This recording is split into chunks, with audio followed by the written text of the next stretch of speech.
Hey, what's up guys? Jack and Matt here with the ToastyBros, and today we're going to be showing you guys a $400 laptop that you may not be able to see. Yeah, this is a invisible laptop from Walmart. It's a camo exclusive HP laptop with Iris Xe graphics, and it's 400 bucks, so we had to pick it up and see if we could do some gaming. Before we dive into that, let's hear a word from today's sponsor. Today's video was made possible by Accelerate Gaming powered by PNY and their family of products, like their Rev RGB memory that comes in kits up to 32 gigabytes and is built on high quality ICs, making it great for easy overclocking.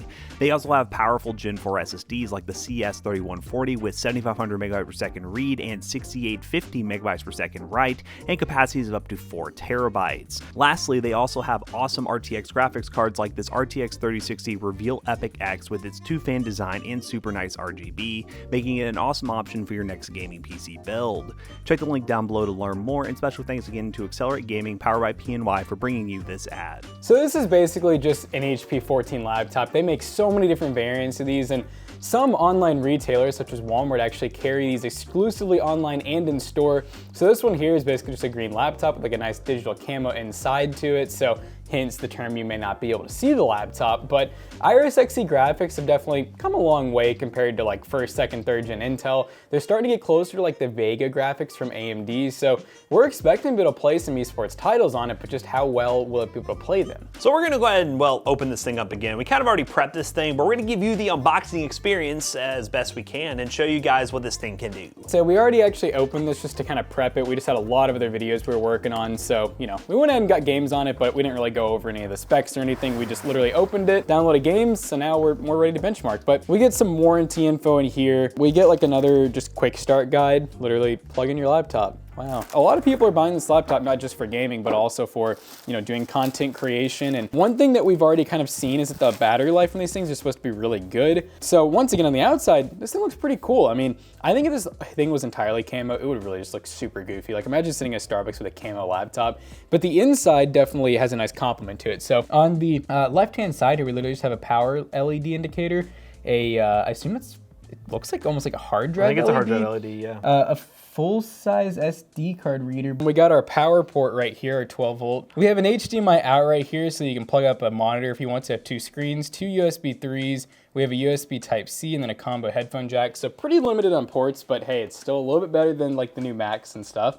Now the inside. Well, where'd the laptop go? Dude, whoa. We can see this part. If we just ignore this, it's just a floating screen. They're like, why is the monitor so small? But yeah, I mean, the laptop itself looks pretty cool. I'm getting lost in the camo. Like, where's the power button at? There it is. Yeah, that like really. So yeah, power button turns on right away because, you know, we have charged it. But you can see we got our fancy Iris Xe graphics, meaning that it's basically 11th gen. It looks really nice though. I mean, pretty oversized keys. I don't know if the keys are backlit. It looks like they could be, but the F5 is just blank. So I don't know, probably not. Big speaker grill up here. Got a little bit of ventilation right inside there, and got a little more, like we got an intake here and then the exhaust is right here. So this thing does not have a ton of ventilation on it, but I'm liking the digital camo. It looks pretty sweet. Really large, like oversized trackpad too. Screen's relatively glossy. It's just a 60 hertz.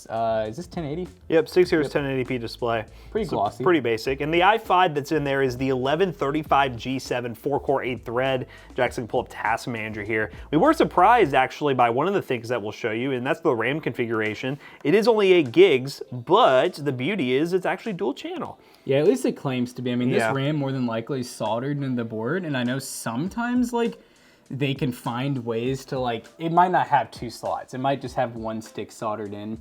So it really just depends. I mean, we could research it if we wanted to, but as we know, it's probably dual channel, 3200 megahertz too, which is pretty crazy. We got our Western Digital NVMe SSD, which is, we're not seeing an SK Hynix in this. Yeah. It's HP. We got our Realtek RTL 8821CE, and that's 802.11ac. So pretty decent Wi-Fi adapter. Here's our Iris Pro Xe graphics that has almost 4 gigs of shared GPU memory, so we'll see how that goes. Now, obviously, that will eat into our RAMs. That's why it's kind of important to have dual channel and to have a good capacity. So 8 gigs will probably be enough for most games, but like, let's be real, even Fortnite nowadays like requires 8 gigs just for the game. And that's not including like the dedicated RAM that needs to go over for the GPU. So 4 cores and 8 threads, like Matt was saying, and I mean, it's a pretty good CPU on paper, but will it be good for gaming? We're about to do that. Let's play some games. All right, guys, we're playing some Rocket League, and we're hitting some lag. So one big disclaimer that we have that we'll probably have in another part of this video as well is this thing is not actually 1080p. It's actually, what was it, like 1336 by 768. Yeah, it's that weird, like it's like basically like 720p pretty much. You know, in terms of like the screen being so small, it's not the worst, but yeah, we're definitely hitting some freaking mean lag in Rocket League. Yeah, the lower res definitely will help. At least he's not Beetlejuice again. Oh God. Oh God. Oh God, he got 1v1. Not looking in my favor. All right, Jackson gets a 1v1 victory royale. This is my first time playing 1v1. Dude, it's so like, look at the milliseconds. It just feels like the input delay is there. Oh my God. Oh no. Oh my God. No. I don't even have My man's gonna watch that replay. Dude, like we're hitting times where it's like 30 milliseconds. Bro, you're like his teammate or something. You just set him up for success. Oh, it's Bro, you got 3 minutes to hit a goal. I know. I'm like, can I even get one? Oh, that's a goal. Yup. That's what we've been looking for. That's it right there. You give this a go. All right, I gotta see how this feels. Okay, guy totally whiffed it. I think it's a goal already. What a gamer! What a gamer! We're gonna beat him. Oh, come on, dude. Bump though? No way he scored. Ah! He scored on us. He really is like inside the goal. Thank you. That did not work out well, but glorious win. That was glorious. This is the ending here. But yeah, I mean, it's somewhat playable. If you're just casually playing Rocket League, it's okay, but there's definitely some latency there, and we are maxing out the Iris graphics, so there's really not a whole lot of, headroom there. So let's move on to the next game. We're now in Fortnite, and we were greeted with a great message that the Iris graphics driver that's on this thing is known to have issues, and yeah, frame rate's not great. We're on performance mode, and we're struggling to get 14, 15, oh, nope, we're in the 30s. The FPS is going up, but we're gonna land here. I'm running performance mode, low settings, and yeah, you would think the Iris graphics would be a little bit better at doing this, but I have a feeling we're dealing with an issue of a just cheaper laptop with the low power draw to where you really just can't get the maximum performance out of this CPU, and holy moly, this is not a good Fortnite experience. Oh goodness. All right, let's land and see if it gets any better. But we're running 70% render scale on an already low res screen, and yeah, I'd be surprised if I can kill anybody right now, to be honest. Yeah, Fortnite just might be a little too much for it, which is not boding well for any other game that we have in this benchmark run. We have Valorant, which should run. I mean, Valorant normally does run better on systems, even if it doesn't run well in Fortnite. It just does great on old hardware or lower end hardware. And then Rainbow Six, I don't imagine will do very well, but we're gonna run the built-in benchmark for that just to show absolute worst case scenario of like a higher end esports title. But yeah, a little laggy here. What I'm gonna do actually, let's limit this to 60. And we're getting close to, okay, then there's still those crazy stutters that just make the game unplayable. So, hello. This guy knew what I was playing on. He should be very disappointed that I almost killed him. Didn't kill him though.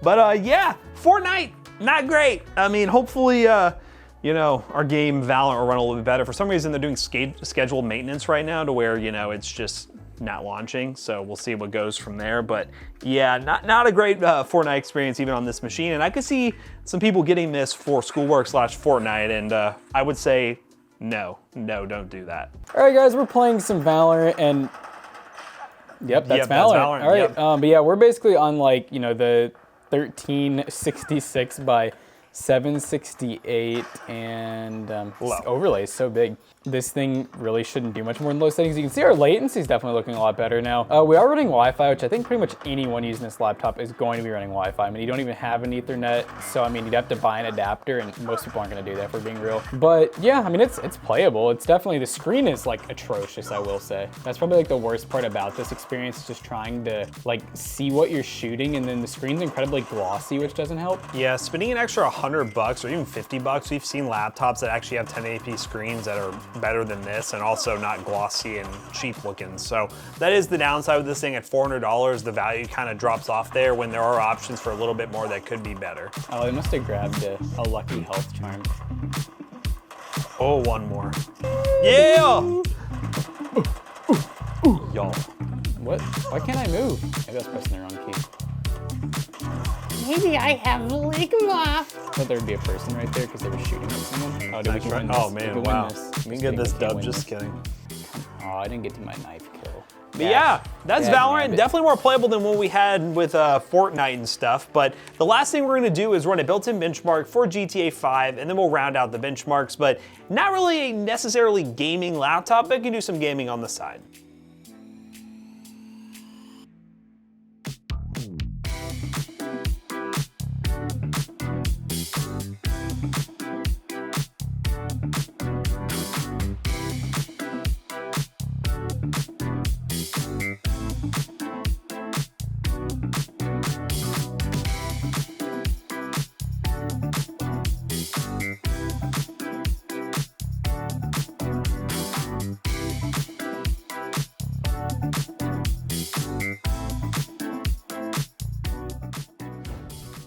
Alright guys, so this laptop was actually pretty decent at $400, but as Matt was saying, if you can just bump up like literally $75, maybe $150, you can probably get something that has 1080p, maybe even high refresh for like 120 Hertz, and something like a Ryzen 5600 or a better i5. And yeah, and you're probably looking at a dedicated GPU at that point, at minimum like a 1650. So yeah, if you're in the market and you're trying to buy something from Walmart and you know somebody who likes this camo, $400 is not too bad if you just have no extra money to spare. But yeah, it's just kind of cool to see this Walmart exclusive laptop. And if you want to check this thing out, check the links down below. We don't have a Walmart affiliate program, so they're just links to Walmart, but definitely check the link down below for some other suggestions that we do recommend on other retailers if you're looking to spend a little bit more and get a proper gaming laptop. And as always, we hope you guys enjoyed today's video. If you did, check out our other two YouTube channels and also our twitch.tv/ToastyBros. And do not forget to like, comment, and subscribe. And we'll see you guys in the next one. Goodbye. Now, if you want to find this invisible beauty somewhere else, PCBros.tech, we will have it for sale, probably a little bit cheaper too. PCBros.tech is where we sell gaming PCs, gaming laptops, and a bunch of stuff we feature here on the Toasty Bros channel. And if you use code ToastyBros2 on checkout, you can save 2% on your next purchase. See you guys later. Peace Goodbye. out.